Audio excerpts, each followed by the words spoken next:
And these are things that affect not just town, but the university, the students, lends everybody to a sense of insecurity about what's going on here and why. And it's a very tragic and sad situation all around. A community stunned and in mourning after tragedy struck the University of Idaho. Good evening and thank you for joining us for KREM 2 News at 6 tonight. I'm Mark Hanrahan. And I'm Whitney Ward. We are bringing you team coverage tonight. Amanda Rowley talked with the mayor of Moscow and the university's dean of students. Kyle Simchuk is on campus where a memorial has been set up for those victims. Today, the University of Idaho identified the 4 victims. They are 20-year-old Ethan Chapin from Conway, Washington, 21-year-old Madison Mogan from Coeur d'Alene, 20-year-old Zana Kernodle from Post Falls, Idaho, and 21-year-old Kaylee Gonsalves from Rathdrum, Idaho. Our Amanda Rowley is live at the scene tonight where we have seen police activity all day long. She also spoke with the mayor of Moscow just hours ago. So Amanda, what have we learned so far in this investigation?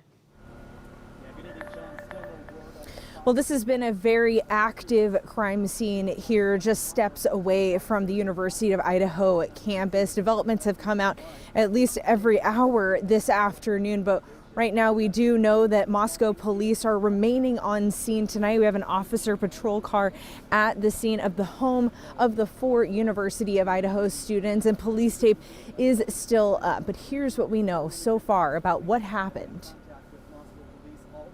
Moscow police responded to King Road for a call about an unconscious person Sunday afternoon. When police arrived, they found the 4 deceased students inside the home. This morning, the city of Moscow and University of Idaho identified all 4 U of I students. Freshman Ethan Chapin of Conway, Washington, was a member of the Sigma Chi fraternity.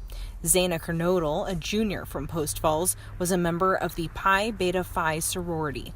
Madison Mogan was a senior from Coeur d'Alene, and Kaylee Gonsalves was a senior from Rathdrum. This is a pretty traumatic situation for our campus community. Dean of Students Blaine Eccles says news of the suspected homicide shocked the Vandal community. This is rocking their world. Many of them come from small communities where things like this have never happened. He says drop-in counseling is available to students at any time, but he recognizes that many students have already returned home early for the upcoming holiday. People need to navigate through this situation in the way that best suits them. If students need to go home, be closer with their families, want to return home, I support them in doing that. We're going to support them in doing that. Support for U of I goes beyond the university campus. Businesses throughout the city of Moscow are offering prayers and thoughts for the Vandal community. And because Moscow is a tight-knit community with a strong relationship with the university, this response isn't a surprise to Mayor Art Bettage. I feel very badly for them, and not just for the victims, but everybody else who's a friend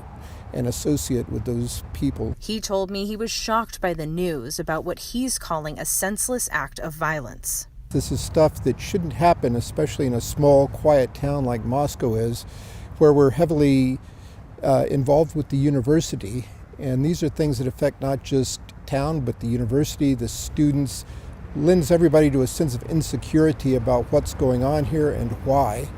And it's a very tragic and sad situation all around.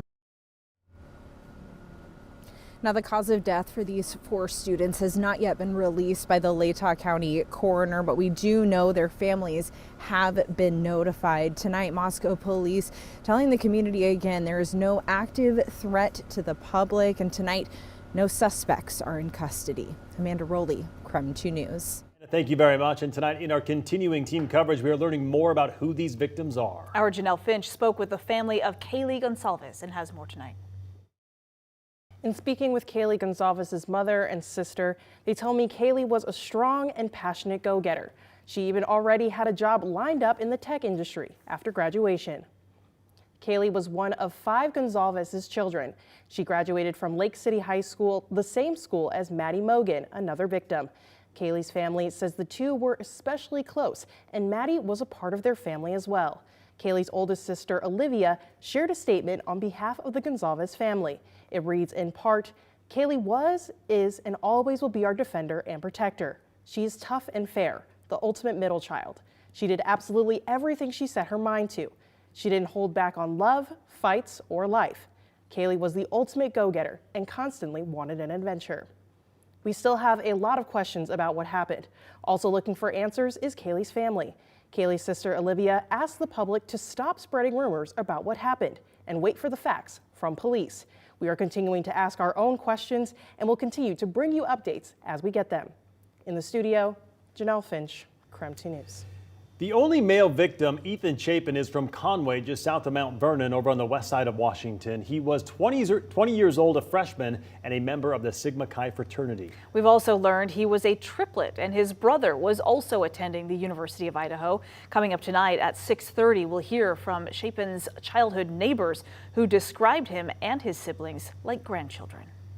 Now, this story began to unfold yesterday afternoon when the U of I sent a push alert to students ordering them to shelter in place. Since then, the campus has been on edge. Classes were canceled today in the wake of these deaths, but some students say that they're concerned about staying on campus, and many of them choosing to leave for Thanksgiving break a week early, including one student who lives across from the house where the bodies were found. My mom has called me every single hour for since 7 a.m. this morning. So yeah, they want me to come home if I don't feel safe. They just said, come home. A week worth of school isn't worth it. If you're just gonna be scared every night. So it was just every little noise. I was is someone in the house? I don't know. And it was just scary. It's all just shocking and scary. I never would have thought that this would have happened here. So the University of Idaho is still having class this week. Those classes have not been canceled. They also have not said how they will be supporting students who choose to go home early in wake of this tragedy. We want to turn now to KREM 2's Kyle Simchuk, though, who is live in Moscow tonight, where there is that outpouring of emotion and support. Kyle's at the memorial for the victims right now. And Kyle, what is the mood like on campus right now?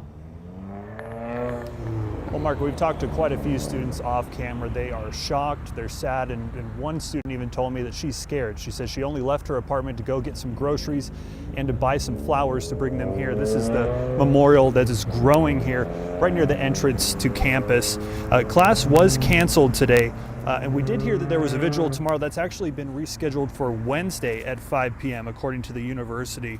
And we've also heard students say that they just don't want to go to class this week. They want to go home for Thanksgiving, and the university, as we reported, they're asking professors, faculty to be flexible.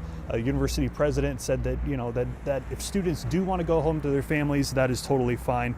But there's still so many questions down here. How did this happen? Why did it happen? Police have no one in custody, and they say they do not believe there is a threat based on preliminary evidence they've gathered at the scene. But you're taking a live look at this growing memorial, flowers, stuffed animals, people stopping by to pay their respects.